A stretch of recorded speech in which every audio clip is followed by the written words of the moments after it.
Welcome ছোট সোনারা, তোমাদের আজ আমি 1-2 শেখাবো।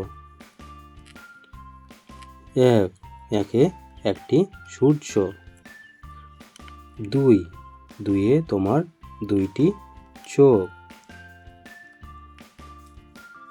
3 তোমার 3টি পাখি।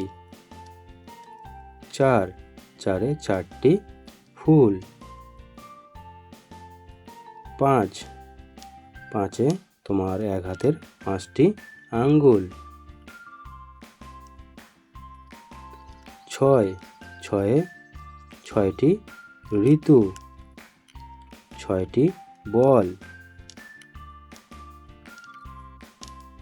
7 পেন্সিল।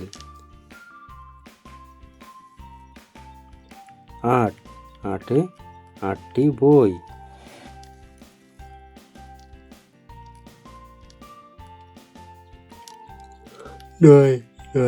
9টি পুতুল। 10 তোমার 2 হাতের মোট 10টি আঙ্গুল।